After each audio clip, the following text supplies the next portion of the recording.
সুপ্রিয় দর্শক, আমরা দেখতেছি ৮টি পানকুড়ি পাখি বসে আছে মাছ শিকার করে। তারা এখন সূর্যের আলো থেকে তারা তাপ নিচ্ছে। অর্থাৎ এই পানকুড়ি পাখিগুলো মূলত এই পানি থেকে তারা মাছ শিকার করে তারা জীবিকা নির্বাহ করে বা তারা আহার করে, যেটা বোঝা যাচ্ছে। তো এই পানকুড়ি পাখি মূলত আপনার বেশিরভাগই কম দেখা যায়, প্রায় বিলুপ্তির পথে বলতে পারি আমরা। এই পানকুড়ি মূলত সাধারণত আপনার নদী বা সমুদ্র বা আপনার বড় খাল বা ডোবাতে থাকে তারা। এখানে যেখানে আমি এদের সন্ধান পেয়েছি এটি হচ্ছে লক্ষ্মীপুর পৌরসভার 12 নম্বর ওয়ার্ড, যে সাদুল্লা ডগি আছে সেই ডগিতে আছে পানকুড়ি পাখিগুলো। খুবই তারা সূর্য আলো থেকে তারা রোদ পাচ্ছে তারা। আমাদের যে এখানে পাশাপাশি বগও আছে।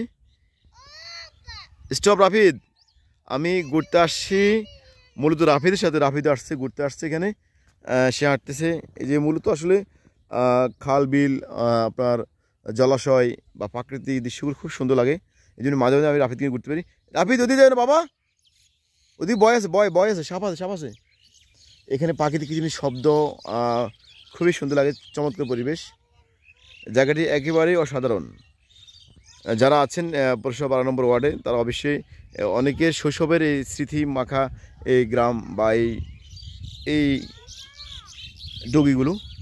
কারণ এই যে পড়তে দেখা যাচ্ছে এখান দিয়ে অনেক, আমরা যখন স্কুল পড়তাম কিন্তু ছিল, তখন আমরা এগিয়ে দিয়ে বিকেলবেলা হাঁটতে আসতাম। আজকে আমি দেখছি এখানে বেশ কিছু আপনার কচুরিপানা ফুলও আছে। এটা খুব সুন্দর দেখা যাচ্ছে, জায়গাটি খুবই মনোমুগ্ধ দেখা যাচ্ছে, একেবারে সুন্দর কচুরিপানা ফুল। আসলে আমাদের অনেকে যারা ব্লগ তৈরি করে বা ভিডিও, তারা মূলত ইতিহাস ঐতিহ্য দেখায়। আমি দেখাচ্ছি কি আপনাদেরকে বেশিরভাগই ডোবা, নালা, পুকুর, খাল, বিল, এগুলো প্রাকৃতিক দৃশ্যগুলো খুব সুন্দর আসলে। ও বাবা বাবা পড়ে যাচ্ছি।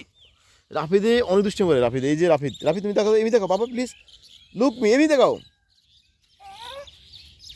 ও মূলত মুক্ত পরিবেশ ফেলে সে কাজ, তার কাছে খুব ভালো লাগে, সে দৌড়তে পারে। সবাই অবশ্যই রুবেল লাক্সিমপুর পেজে লাইক দিয়ে সঙ্গে থাকবেন, কমেন্ট করবেন, মতামত দিবেন কেমন লাগছে আপনার কাছে ভিডিওটি। আপনাদেরকে আমি আরও কচুরিপানা ফুল দেখাবো খুব জুম দিয়ে, এত সুন্দর দেখা যাচ্ছে ফুলটি। একটু ওয়েট, এই যে দেখাচ্ছি, ফুলটি অনেক সুন্দর দেখা যাচ্ছে।